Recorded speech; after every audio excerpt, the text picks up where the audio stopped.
आज से हर रोज देखिए हमारा सबसे नया चुनावी शो दिल्ली चलो। आने वाले 23 जून को यूपी में 2 सीटों पर आजमगढ़ और रामपुर में लोकसभा का उपचुनाव होना है, जिसमें किसका होगा विजय तिलक और कौन जीतकर दिल्ली पहुंचेगा ये तो 23 तारीख के बाद पता चल जाएगा। लेकिन दोनों जिलों से हमारे सहयोगी बताएंगे कि यहाँ जनता का मूड क्या कह रहा है, कौन जीतेगा रामपुर का रण और आजमगढ़ की जनता का क्या है मन। इस पर देखिए हमारा खास शो दिल्ली चलो।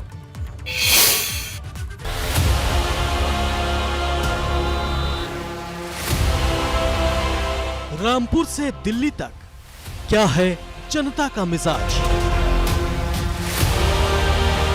किसने किया विकास, अब लोगों को किससे आस। 220 किलोमीटर का सफर पब्लिक के साथ एबीपी गंगा के रिपोर्टर।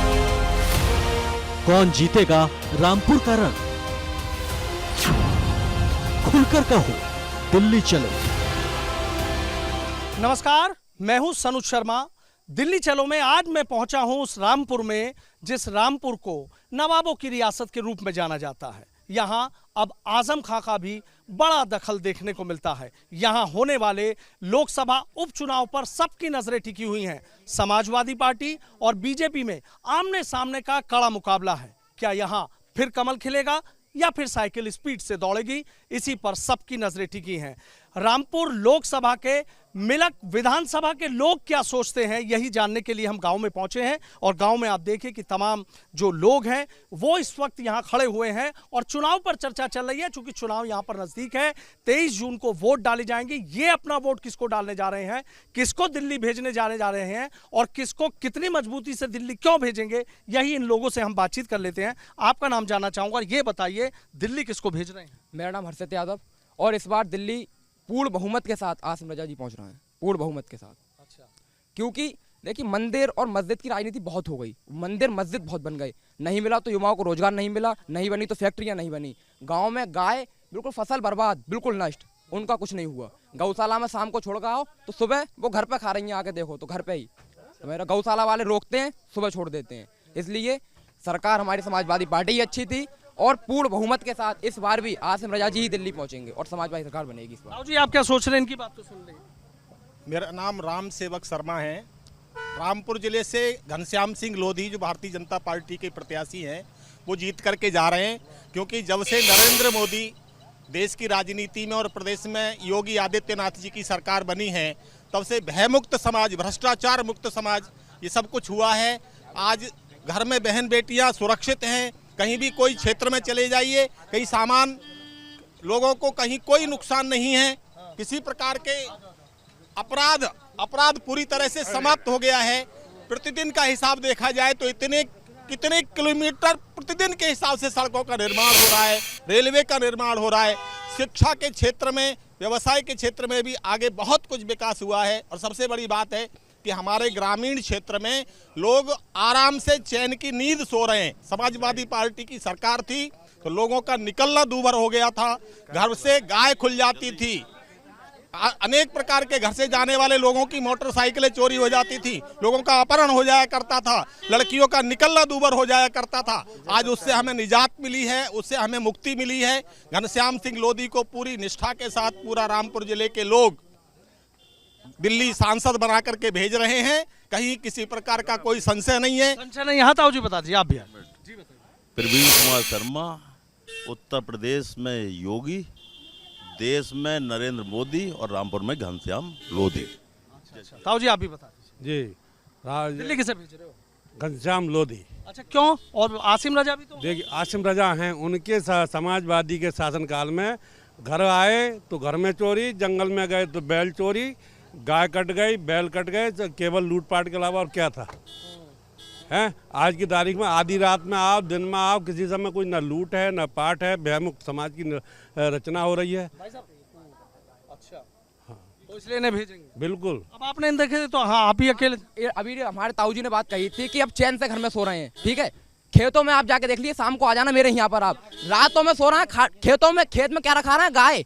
घर में ना घुस रहा है लोग, लेकिन गाय में जब फसल ही ना होगी तो खाएंगे क्या, समझ रहे हो, खाएंगे क्या। अब राशन बने थे, अब क्या हो रहा है कि राशन निरस्त यानी कार्ड वो भी निरस्त, क्या करो बताओ साहब। तमाम मिलीजुली प्रतिक्रिया यहाँ पर मिली हैं। लोगों के अपने अपने मुद्दे हैं, अपने अपने विचार हैं, अपनी अपनी राय है, लेकिन तस्वीर साफ होने में थोड़ा वक्त जरूर लगेगा। लेकिन इतना भी यहाँ देखकर नजर आ रहा है कि समाजवादी पार्टी और बीजेपी में आमने सामने की मजबूत टक्कर है। जीतेगा कौन, इसका फैसला जनता जनार्दन करेगी, लेकिन रामपुर की जंग बेहद दिलचस्प नजर आ रही है। ये तो जाना अपने इलाके की जनता का मूड। अब उस सफर पर आपको लेकर चलते हैं जिसके रास्ते लोग देश की राजधानी दिल्ली पहुंचते हैं। आइए यहाँ भी जानते हैं कि दिल्ली जाने वाले लोगों का मूड क्या है, वो किसे दिल्ली भेजना चाहते हैं। रामपुर लोकसभा के उपचुनाव को लेकर रामपुर की जनता क्या सोचती है। इस वक्त हम हैं मिलक विधानसभा में और अब इस बस से ये जानने की कोशिश करेंगे, जो बस में लोग सवारियां कर रहे हैं, कि वो किसको वोट देने जा रहे हैं, क्यों वोट देना चाह रहे हैं और दिल्ली किसे भेजना चाह रहे हैं। हम अपने सफर की शुरुआत करते हैं और लोगों से जानेंगे कि आखिर इस उपचुनाव को लेकर यहाँ की जो जनता है वो क्या सोच रही है। मैम, आपसे जानना चाहूँगा, चुनाव है, क्या सोच रहे हैं, क्या मुद्दे ऐसे रहेंगे जिसको लेकर वोट करेंगे? मुद्दे तो भाई ऐसे हैं, जिसकी सरकार है उसी से कुछ कह सकते हैं, लोधी जी। अच्छा, तो यहाँ पर तो समाजवादी पार्टी और बीजेपी के बीच आमने सामने का मुकाबला बताया जा रहा है, तो आप किसको सोच रहे हैं? लोधी जी, घनश्याम लोधी जी, घनश्याम लोधी जी। अच्छा, घनश्याम लोधी जी को देंगे। अच्छा, किस लिए, ऐसी क्या वजह है कि सोचे मन बनाए बैठे हैं आप? मन इस वजह से बनाए बैठे हैं, उनसे कह सकते हैं। अब पहले विधायक थे वो, जब वो शहर में ही नहीं थे तो उनसे क्या कह सकते थे। जो आदमी मौजूद होगा, मैं मौजूद हूँ, आप मुझसे बात कर सकते हैं। अगर मैं हूँ ही नहीं उस जगह तो फिर हम अपनी शिकायत लेके किसके पास जाएंगे या अपनी समस्या किसे बताएंगे। अच्छा, तो इसलिए घनश्याम जी को सोच रहे हैं। जी, लेकिन जैसे उनके सामने आसिम राजा हैं, उनके बारे में थोड़ी सी सोच कोई आपकी जानना चाहूँगा। मैं दूसरे के बारे में कोई प्रतिक्रिया नहीं। अच्छा, कोई प्रतिक्रिया। चलिए, आपने अच्छी बात कही कि आपने क्लियर कर दिया। मैम, आपसे जानना चाहूँगा, देखिए लोकसभा का उपचुनाव है, तो कोई ये चीज़ तो सोची होगी कि ये सोच के वोट करना है। किसी को भी दे सकते हैं। कुछ और लोग हैं, उनसे भी हम बात करेंगे। मैम, आपसे जानना चाहूँगा, वोट तो आपकी भी है, क्या सोच के वोट करने जा रहे हैं और दिल्ली किसको भेजने जा रहे हैं? जो हमारे देश के लिए विकास करेगा हम उसी को वोट देंगे, चाहे वो मतलब मोदी हो या फिर अखिलेश यादव हो, कोई भी हो, जो हमारी सुरक्षा के लिए हमारे लिए कुछ करेगा हम उसी को वोट देना चाहते हैं। हाँ, अब बाकी हम क्लियर नहीं करना चाहते कि हम किसे देना चाहते हैं और किसे नहीं देना चाहते। हाँ, नहीं, वोट आपका अधिकार है, लेकिन कुछ चीज़ें जैसे आपने बताया महिला सुरक्षा है, इसकी बात है। अच्छा, जैसे दो कैंडिडेट हैं, एक तरफ घनश्याम लोधी जी हैं और दूसरी तरफ आपके आसिम राजा हैं, अगर दोनों की बात करूं तो मतलब क्या एक दोनों चीज नज़र आता है? दोनों चीज़ों में क्या है, जो सुरक्षा है वो ही है और जो मतलब हमारे लिए कुछ करे उसी को देना चाहते हैं। बाकी हम क्लियर नहीं करना चाहते कि हम किसे देना चाहते हैं। अच्छा, क्लियर नहीं करना चाहते, मतलब यही कि वोट डालेंगे लेकिन ये क्लियर नहीं करेंगे। हाँ मैम, आपसे जानना चाहूँगा, आप बता दीजिए कि थोड़ा सा अच्छा लगा मुझे आप कर रहे थे, तो क्या क्या सोच के वोट करने जा रहे हैं? देखिए, बेरोजगारी बहुत ज़्यादा बढ़ गई है, ये आप सब लोग जानते हैं, और महंगाई देख रहे हैं आप कितनी हो गई है। एक तरफ तो ये मतलब विकास की बात करते हैं, दूसरी तरफ उसी चीज़ को महंगाई में बदल देते हैं। ये ऐसा होगा विकास? आप बताइए। शिक्षकों को कितना मतलब दुख हो रहा है कि इतने पढ़े लिखे होने के बावजूद भी बेचारे खेतों में काम कर रहे हैं। मैं भी मतलब टेट कर रखा है, सीटेट कर रखा है, उसके बाद भी मैं घर पर बैठी हूँ, खेती बाड़ी ज़मीन कुछ है नहीं, उसके बावजूद भी मैं दुकान चला रही हूँ। बताइए ये क्या मतलब क्या है? ये सुपर टेट का कब से नहीं निकाला इन लोगों ने? 1 साल से ज़्यादा हो गया है। तो ये बताइए कि इसमें मैं कहाँ से कह दूं कि विकास बहुत तेज़ी से बढ़ रहा है आगे के लिए। गरीबों को देखते हुए दुख लगता है। तो सोचा क्या है इस चुनाव में दिल्ली किसे भेजेंगे? मैं बस समाजवादी के सपोर्ट में ही हूँ। मुझे लगता है कि वो मतलब बेरोजगारी को दूर करते हैं, फिर भी कुछ ना कुछ अपना रोजगार ढूंढते हैं, लोगों को लगाते हैं, लोगों के बारे में भी सोचते हैं। और सबसे बुरी बात मुझे ये लगती है, इसमें हिंदू मुस्लिम बहुत करा जा रहा है इस वाली पार्टी में। हाँ, इसमें ये हकीकत है। मुस्कुरा रहे हो, किसको सोच रहे हो आप? किसको दिल्ली भेज रहे हो? दिल्ली तो साइकिल को जाना चाहिए, कायदे में। अच्छा, अगर समाज को देखा जाए तब, अगर भारत की अखंडता के बारे में सोचा जाए तब, यदि भारत की अखंडता बनाए रखना है तो केवल साइकिल ही ऐसी सरकार है जो भारत की अखंडता को बना सकती है। तो देखिए, तमाम जो बस में लोग हैं, आपने देखा इस वक्त हम मिलक विधानसभा में हैं और आपने देखा कि बस का हमने सफ़र किया। लोगों की अपनी अपनी राय है, अपनी अपनी प्रतिक्रिया है। किसी को साइकिल ज़्यादा अच्छी लग रही है, किसी को ये उम्मीद है कि उसको फिर से फूल खिलाना है। बहरहाल चाहे जो भी हो, लेकिन लोगों की मिलीजुली प्रतिक्रिया मिल रही है और इस बात से इनकार नहीं किया जा सकता कि यही जनता जनार्दन ये तय करेगी कि रामपुर में कमल खिलेगा या फिर साइकिल दौड़ेगी। दिल्ली की दौड़ में रामपुर से दो पार्टियों के दिग्गज मैदान में हैं। सपा से आसिम राजा किस्मत आजमा रहे हैं, तो भाजपा ने घनश्याम लोधी पर दांव खेला है। ऐसे में क्या है उनकी राय, वो भी जान लेते हैं। रामपुर लोकसभा उपचुनाव को लेकर तमाम प्रत्याशियों ने अपनी पूरी ताकत झोंक दी है। इस वक्त आप देख सकते हैं कि घनश्याम सिंह लोधी जी हैं और मिलक विधानसभा में आए हुए हैं। रुस्तमपुर ये गांव है और तमाम इलाके के जो मुआज्जिज लोग हैं वो यहाँ पर उनको समर्थन देने आए हैं। सीधा कहा है कि 23 जून नजदीक है, वोट देने जरूर आ जाइएगा, गर्मी मत मानिएगा। आप ये किस तरीके से दिल्ली पहुंचेंगे, कितनी आसानी से दिल्ली पहुंचेंगे, दिल्ली पहुंचने में का जो रास्ता है उसमें कोई रुकावट तो नहीं है, पहले हम उन्हीं से बात कर लेते हैं। घनश्याम सिंह जी, आपसे एक चीज जानना चाहूंगा। तमाम आपने ताकतें झोंक रखी है, अभी हमने भी सुना, आपने कहा कि तमाम गांवों का आप दौरा कर चुके हैं और जो सामने वाले प्रत्याशी वो नहीं निकल रहे हैं, कि कितनी आसानी से दिल्ली जा रहे हैं? देखिए, जो हमारा जनपद रामपुर का जो उपचुनाव होने जा रहा है, ये चुनाव मेरा नहीं है, हमारी रामपुर की जनता का चुनाव बन चुका है। और ये पहली बार रामपुर की जनता, मेरे ख्याल से चुनाव तो बहुत मैंने भी पहले देखे हैं और लड़ाए भी हैं, लेकिन ऐसा चुनाव नहीं देखा कि जनता खुद स्वयं अपना चुनाव लड़ रही है आज की तारीख। अच्छा, क्या लग रहा है वैसे नतीजे अगर अभी तक की बात करें तो? एक तरफा चुनाव है। आप किसी गांव में घूम के देख लीजिए, यादवों का गांव है पूरा, है ना, तो यादव आप देख लीजिए क्या स्थिति में मेरे साथ खड़ा है। तो दिल्ली आराम से जा रहे हैं, कोई दिक्कत तो नहीं? मुझे तो लग नहीं रहा ऐसा ना, एक तो 2 साल का चुनाव है ये, 2 साल में हमारे लोगों को सिर्फ सांसद चुनना है और सांसद में 2 प्रत्याशी आमने सामने हैं, एक आसिम राजा जी और एक मैं, है ना। उसमें तुलना कर रही कौन अच्छा है हमारे लिए, कौन हमारे लिए बेहतर रह सकता है जनता यहाँ रामपुर की। तो मेरे ख्याल से निश्चय कर लिया है जनता ने और मन बना लिया है पूरा। अच्छा, ऐसी क्या बात है जो आप इतने कॉन्फिडेंस हैं कि मन ही बना लिया पब्लिक ने आपकी तरफ? अब जब को हिंदू मुस्लिम का जब प्यार मिलने लगे, मैं भाजपा से हूं और भाजपा के प्रत्याशी को बड़ा कम मुस्लिम मिलता था। पहले लोगों को लगता था कि भाजपा को मुस्लिम वोट नहीं देगा, लेकिन अब की बार यहाँ जनपद रामपुर में ये साबित हो जाएगा 26 तारीख को कि बड़ी संख्या में मुस्लिम भाजपा के पक्ष में मतदान करने जा रहा है। अच्छा, भाजपा के पक्ष में मतदान करा जी। घनश्याम सिंह जी से बात करें सर, कितनी मजबूती से दिल्ली भेज रहे हैं?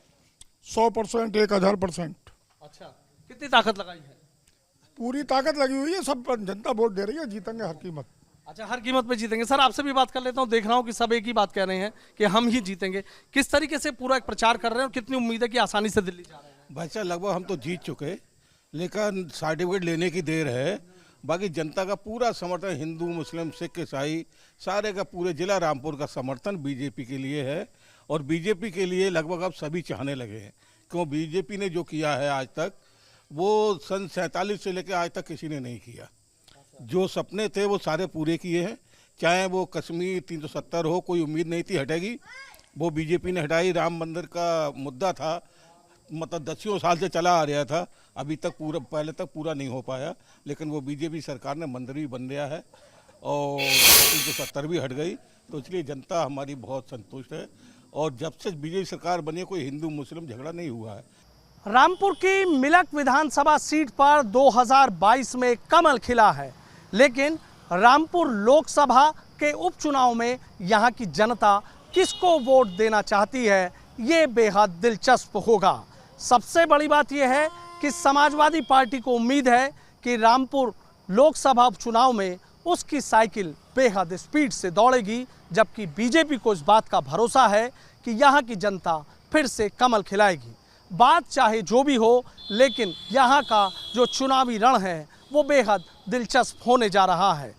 मैंने आपको दिखाया रामपुर की मिलक विधानसभा का हाल, और अब आप मेरे सहयोगी के साथ देखिए कि आजमगढ़ के रण में क्या चल रहा है और आजमगढ़ की जनता किसको दिल्ली भेजना चाहती है।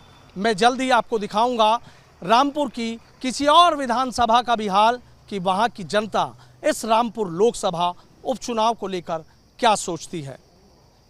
वीडियो जर्नलिस्ट सत्येंद्र सिंह के साथ सनुज शर्मा, मिलक, रामपुर।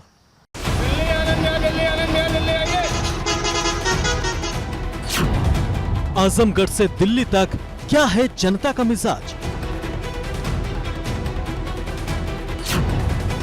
किसने किया विकास, अब लोगों को किससे आस। 815 किलोमीटर का सफर, पब्लिक के साथ एबीपी गंगा के रिपोर्टर।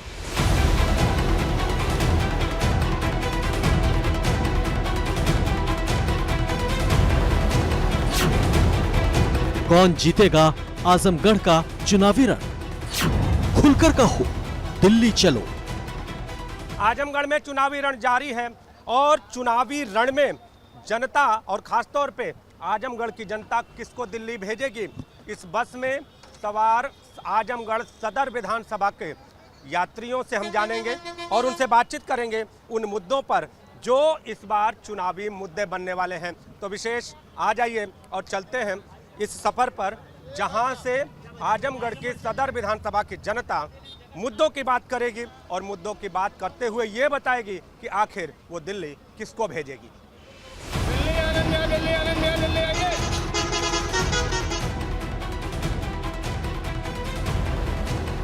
तो चुनावी बयार के साथ आजमगढ़ की जनता ये बताएगी कि वो किसको दिल्ली भेजेगी।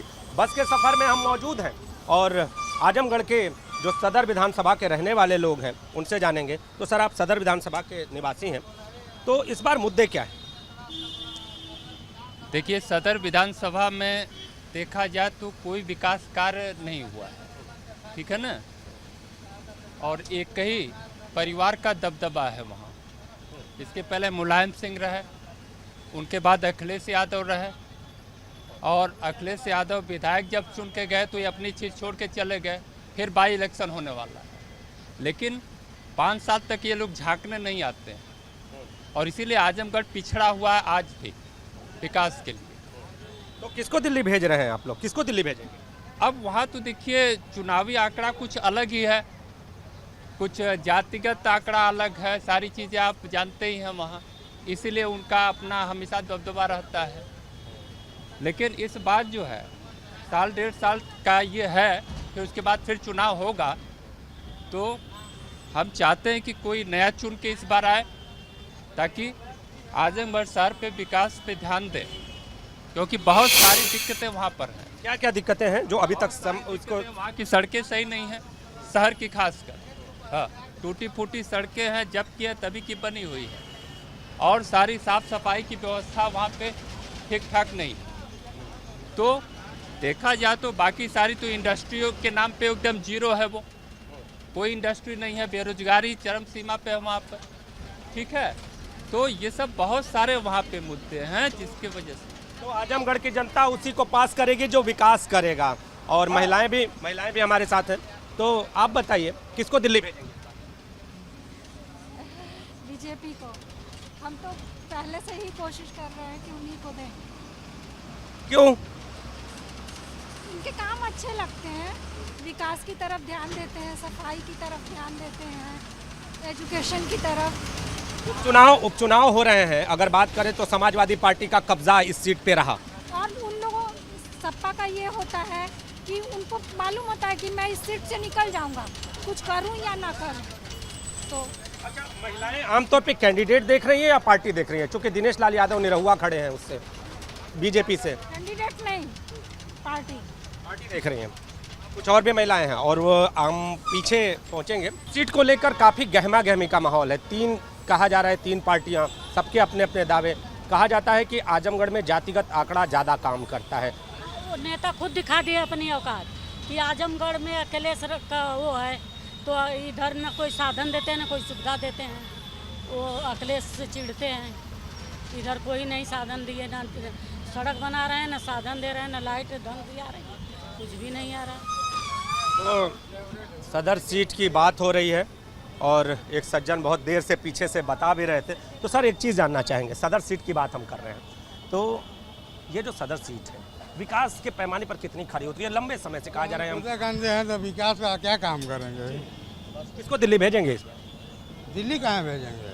क्यों? अपना सांसद चुनेंगे ना। सभी लोग टीवी पे जरा दिखाइए, सभी लोग एक ही क्लास के फेलो हैं, सभी लोग कभी सपा में कभी बसपा में रहे कि नहीं लोग। कुछ युवा यहाँ पर हैं और आप देखिए बता रहे हैं विकास कुछ नहीं हुआ। अभी एक ओवरब्रिज बना है, उस पर इतना ज़्यादा एक्सीडेंट हुआ। अभी पिछले रोज़ उसको सही तरीके से नहीं बनाएगा, एक ओवरब्रिज बनाए और अभी पिछले ही रोज़ एक्सीडेंट हुआ, उसमें मतलब कि हर 2 महीने 3 महीने पे एक डेथ होती है। तो विकास तो कुछ नहीं हुआ है। उनको हर बार आशीर्वाद दिया आजमगढ़, लेकिन देखने एक बार भी नहीं आए। तो आपको अगर आशीर्वाद दे रहा है तो देखिए अपने जनता को कि क्या है। हमारे उधर देखिए बाबा जी जो है गोरखपुर का विकास हो रहा है, इधर जो है बनारस का विकास हो रहा है, बीच में आजमगढ़ को कोई पूछता ही नहीं है। युवा किसको दिल्ली भेजेंगे इस बार? उन्हीं को भेजेंगे, मोदी जी को भेजेंगे, निरहुआ को भेजेंगे अपने यहाँ से। निरहुआ को भेजेंगे। तो देखिए भैया, निरहुआ की तो लग रहा है कि इस सदर विधानसभा के जो रहने वाले लोग हैं बड़ा समर्थन कर रहे हैं। आप किसको दिल्ली भेजेंगे?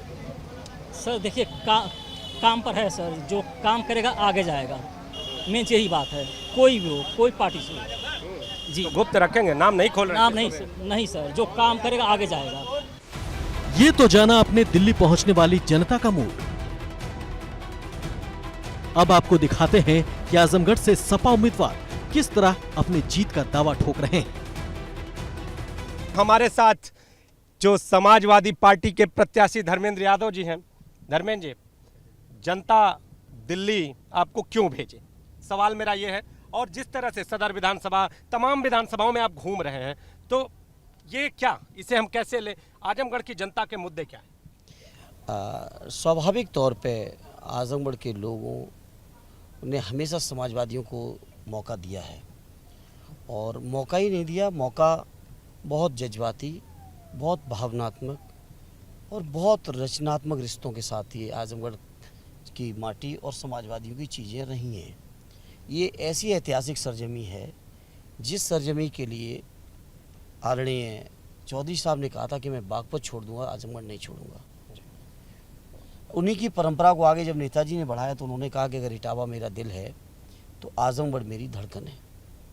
तो इस तरह की चीज़ों के साथ रिश्ते जुड़े हुए हैं, और रिश्तों को हमारे नेता और पार्टी अध्यक्ष आदरणीय श्री अखिलेश यादव जी ने और मजबूती दी है, और एक पीढ़ी को आगे रिश्तों को ट्रांसफ़र किया है। और जैसा कि आप सब जानते हैं, उत्तर प्रदेश विधानसभा के चुनाव के बाद पूरे उत्तर प्रदेश की भावना थी कि भारतीय जनता पार्टी की जन विरोधी, अत्याचारी, घमंड भरी नीतियों के खिलाफ मजबूत विपक्षी लीडर के तौर पर आदरणीय अखिलेश जी इस जिम्मेदारी को संभालें।